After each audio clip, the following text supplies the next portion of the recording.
Elizabeth at A Literary Princess, and today I am doing a Fairy Tale Friday. So, welcome! This is the second Fairy Tale Friday that I have done here on YouTube. I also have done them on my blog, which I'll link below. Today we will be talking about Fairest by Gail, Carson, Levine. Fairest is a retelling of Snow White and the Seven Dwarfs, and it is a middle grade retelling that I have actually read before, but not for a very long time. Gail Carson Levine is best known for her novel Ella Enchanted, which is another fairy tale retelling and happens to be a favorite of mine. So here's how this is going to work. I'm going to briefly introduce the fairy tale of Snow White, but not for very long because I'm pretty sure you all know Snow White. Then we will talk about Fairest as a retelling, and then I will give some reading recommendations. All right, let's jump into it. Jumping in after the fact to say, this contains spoilers.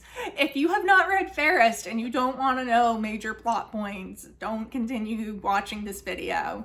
Okay, back to your regularly scheduled programming. Snow White and the Seven Dwarfs is a Brothers Grimm fairy tale. There are different versions from various parts of the world, but generally speaking, the one that we know is the German version. The fairy tale starts with a queen who is childless, pricking her finger while sewing over a window, outlooking the snow, and wishing for a child that has skin white as snow, lips red as blood, and hair black as the wood of the window frame. She is then given Snow White, but she dies and her father remarries somebody, another queen who is very vain and becomes very jealous because Snow White is more beautiful than her. So she tries to have her killed, and when she finds out that doesn't work, she tries to poison her. You know the story. I don't need to go over this, do I? Nah, not really.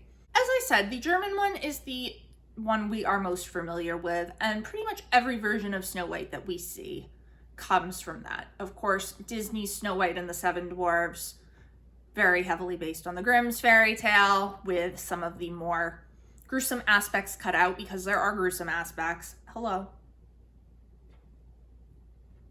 Goodbye. But let's get to talking about Fairest and how it works as a retelling. So, Fairest is focused on a young woman named Aza. She is, I believe, 15 at the start of the book and turns 16 within the book. She is the adopted daughter of two innkeepers who found her abandoned in their inn one day, and they are just loving and kind people, and they adopted her.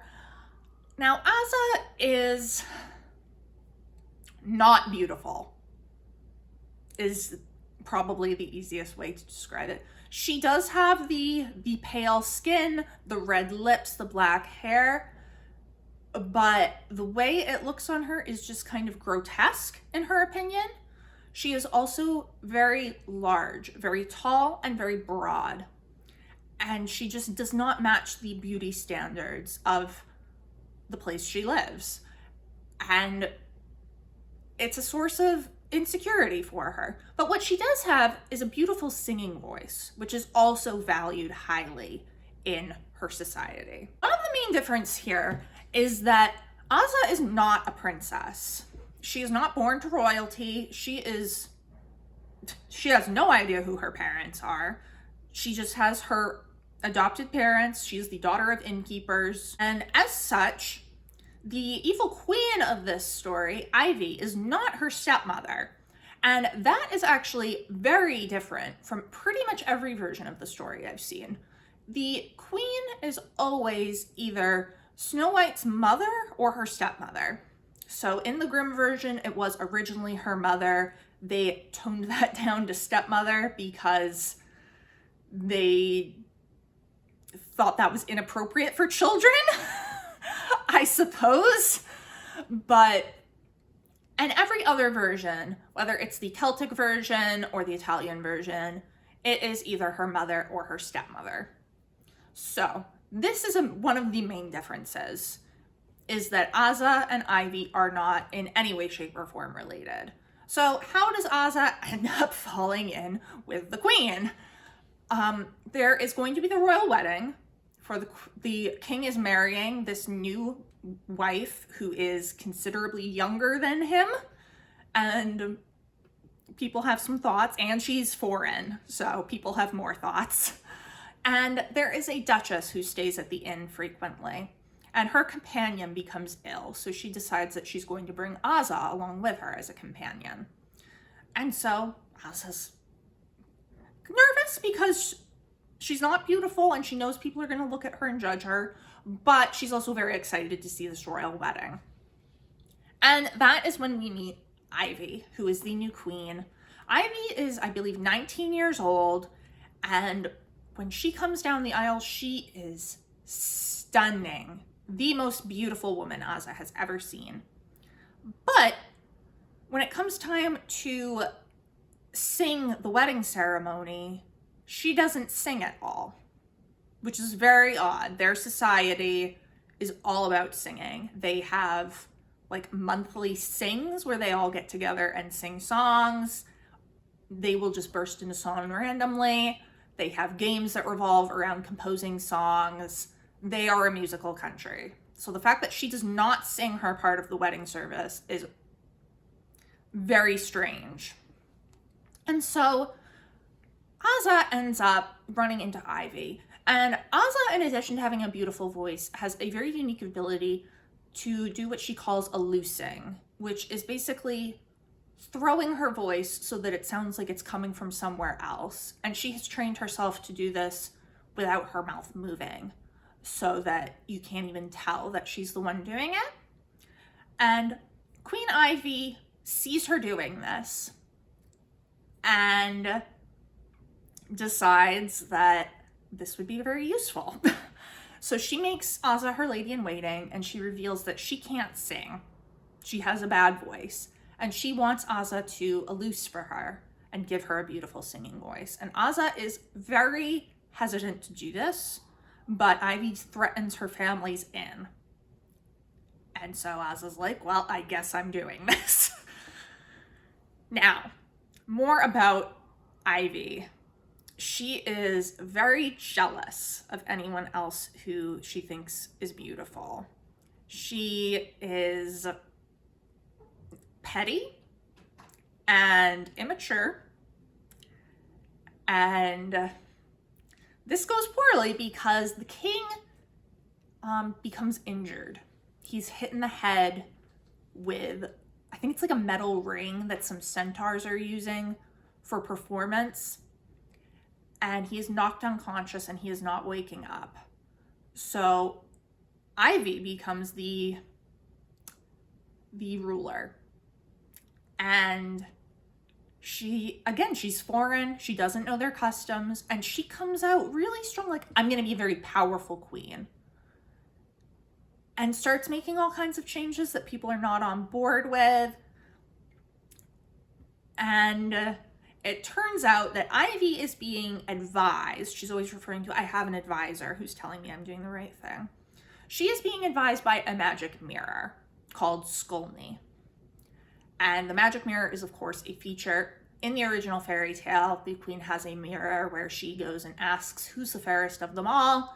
And it replies, oh, you are, my queen. Or once Snow White is a little bit older, oh, you're fair, my queen, but Snow White's fairer still. And that is what incites the queen's jealousy to attempt to kill Snow White. So Ivy is getting advised by this mirror Skolny, but nobody knows this. And it turns out Ivy's beauty is all because of Skolny. Skolny is a gift that was given to Ivy on her wedding night from the fairy Lucinda, who, if you have read Ella Enchanted, you know, does all kinds of big magic without thinking about the consequences, and things go horribly, terribly wrong.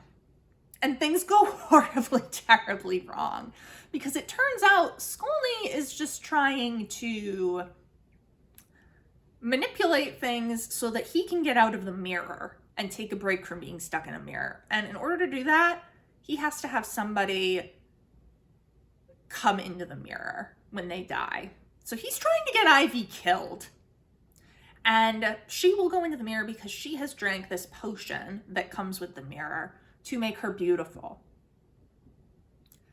So her vanity has led her to this very unfortunate situation that she doesn't even realize is unfortunate. She's under the impression that Skolny is in love with her and trying to do what's best for her.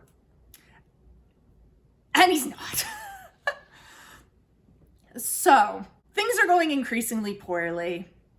Aza is getting tormented by the court because they just see her as the Queen's Lady in Waiting and think they support her. She supports her, which she doesn't. She thinks that everything's terribly wrong, and she's getting increasingly worried. We also then have Prince Ijori, who is the nephew of the king and the heir to the throne. And over the course of the book, he and Aza begin to form a relationship. They become friends, and then they become more. And of course, he is the prince that we have from Snow White. And I really appreciate that Levine builds up their relationship. She did this in Ella Enchanted as well. Although I will say Ella and Char's relationship in Ella Enchanted is built up way more and way better than Aza and Ijori's. But still, no insta-love. We do not have the creepy guy seeing a woman in a glass coffin and being like, she's so beautiful, I'm gonna take her home with me. Creepy. So creepy. Aza is doing her loosing to give Ivy a singing voice while they have these sings, but the choir master starts to become suspicious. And he ends up accusing Aza of being part ogre and saying that she is using her voice and her loosing to control the queen and do all these awful things. And he uses for his proof her ugliness as well as her voice, because ogres have very convincing voices in this world. We see more of that in Ella Enchanted. But so he says the combination of her voice and her appearance, she must be an ogre. They attempt to arrest her. But while they are trying to figure out what to do with her, Aza is left alone in Ivy's room. And Aza has seen the mirror before and knows there's a potion to go along with it. And she finds the potion and she takes the potion and she becomes beautiful. And this infuriates Ivy, who, when they come back into the room, Aza is gorgeous and Ivy slaps her. But Aza is still put in jail and they're like, look, proof, she's changed her appearance. Of course, now she's evil. She's an evil ogre with magic. They're kind of dumb. It's fine. It's a middle grade book. But Aza is able to escape from the prison, but Ivy has sent one of her guards to kill her. And the guard just can't do it because of how beautiful Aza now is. So that is also in line with the original fairy tale. The queen sends a huntsman to kill Snow White, to take her out into the woods and kill her. And he just can't do it because she's so beautiful and innocent, and he lets her run off. So very similar here. We do not have the more gruesome aspect of the original fairy tale, in which, depending on the version, the queen asks for either Snow White's heart or Snow White's liver that she then intends to eat.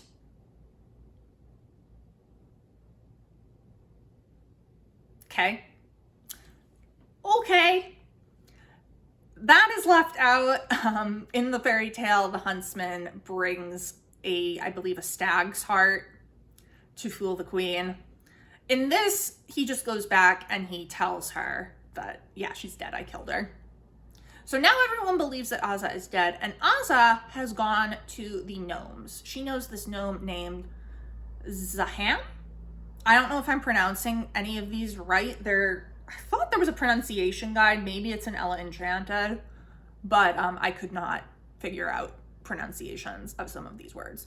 So Zaham is a very wealthy gnome who has been a patron at the inn previously, and Aza has gotten to know him, and he very much admires her singing voice and the fact that her hair, which she thinks is just this very ugly black, is actually tan, which is a color only gnomes can see. And it is not actually black. It is a very, very deep red, but only gnomes can see it. So Azza goes to the gnomes and Zaham takes her in. And this is, of course, the equivalent of the dwarves in the original fairy tale.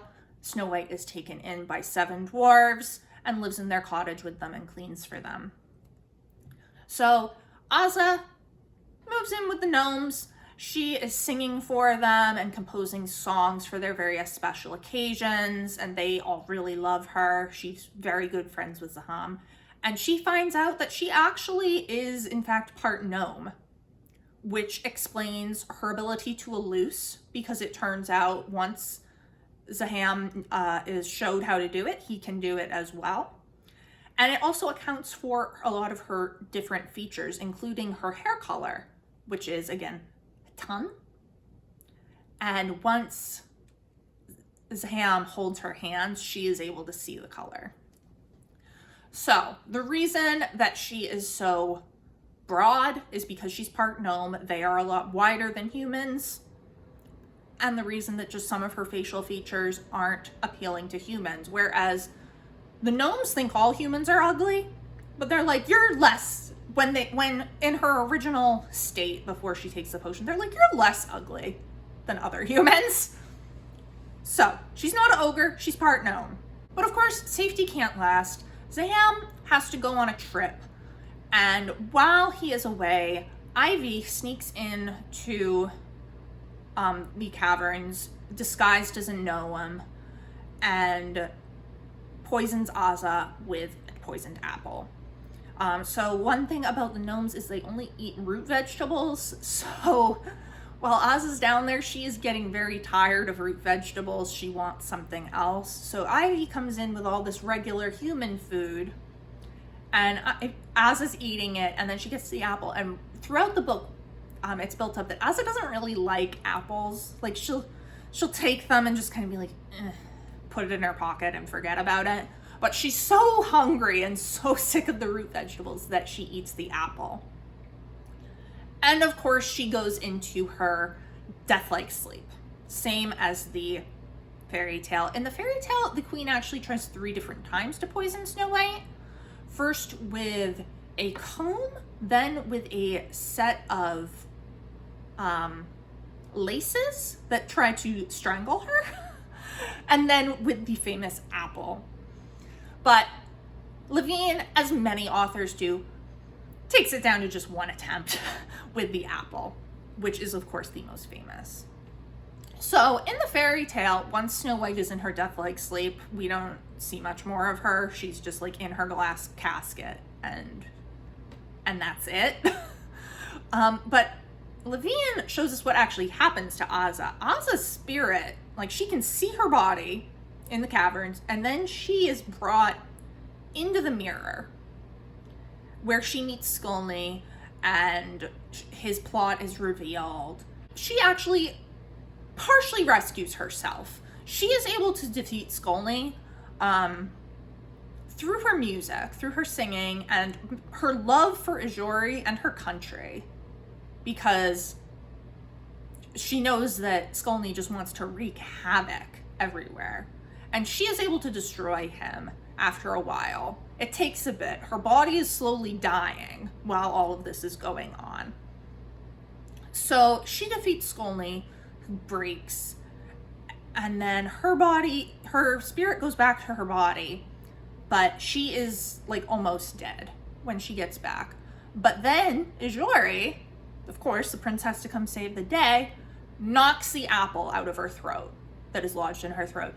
And this, I appreciate this so much, because this is what happens in the original Grimm's tale, except it's not him that actually knocks the apple out of her throat. It's his servant stumbling while carrying the coffin.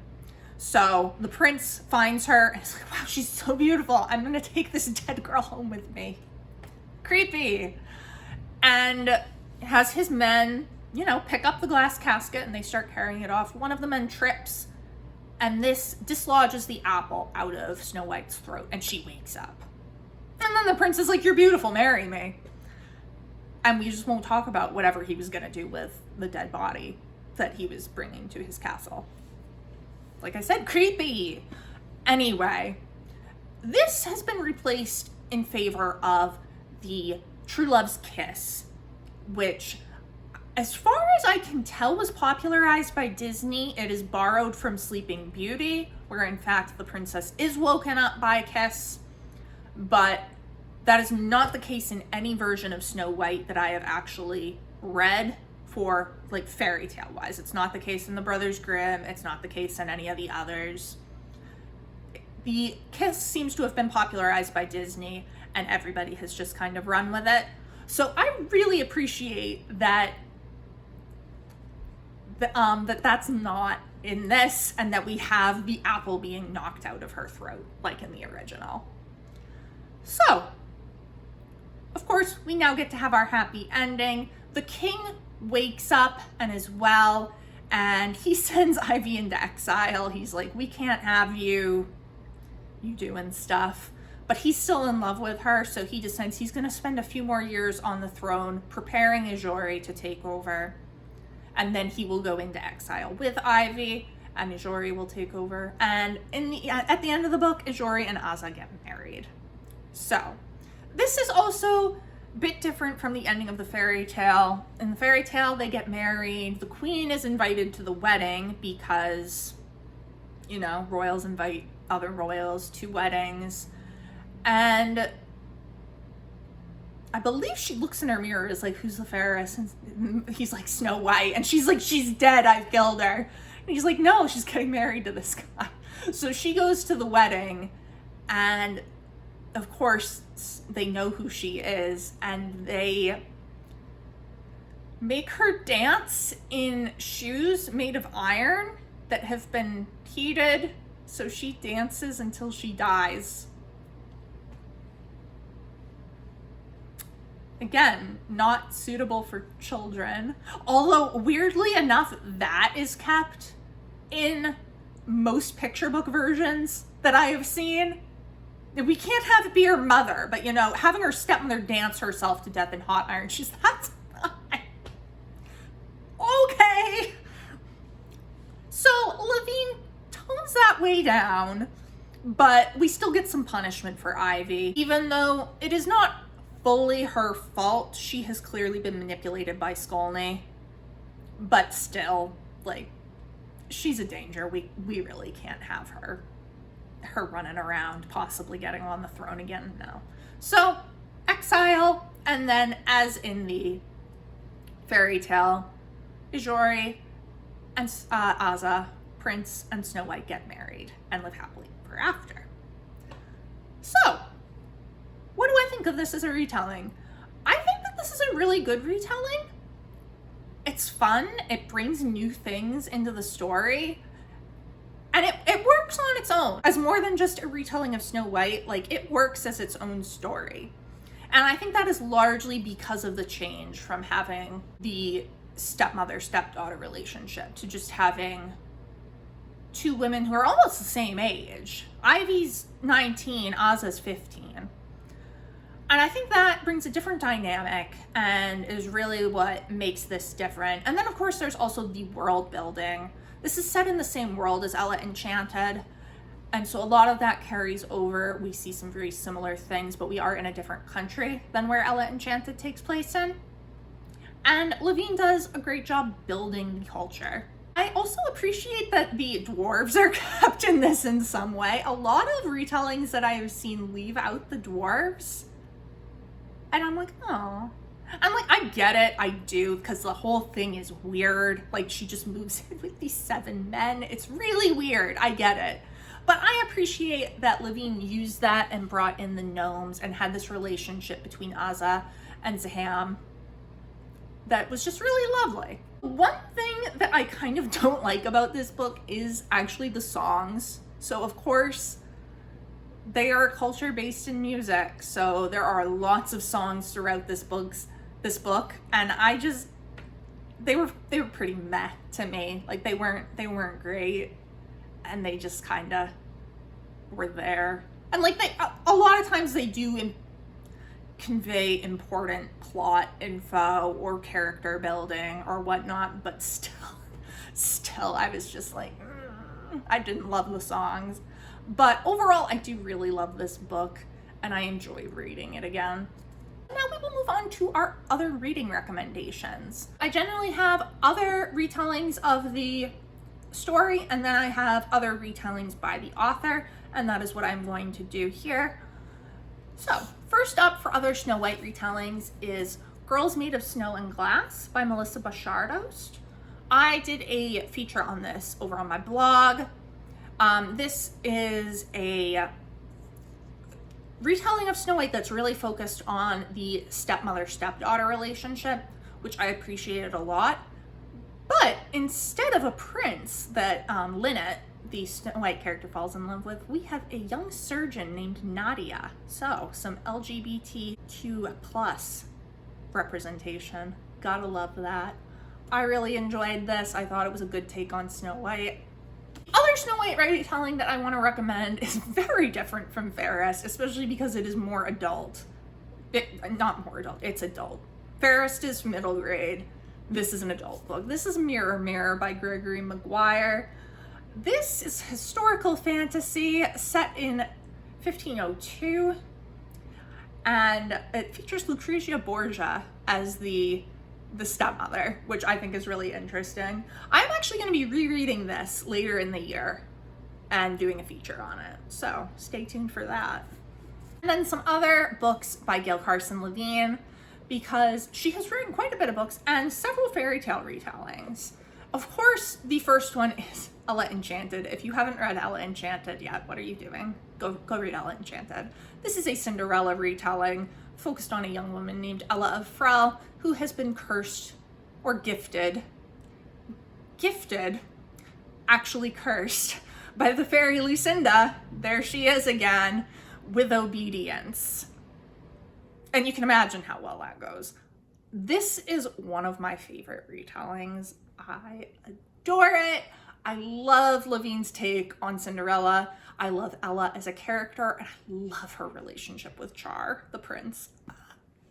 Don't watch the movie of it though, the movie's trash. And then the other ones that I want to talk about are, so Ella Enchanted and Fairest are middle grade. I would say that these are more for slightly younger children.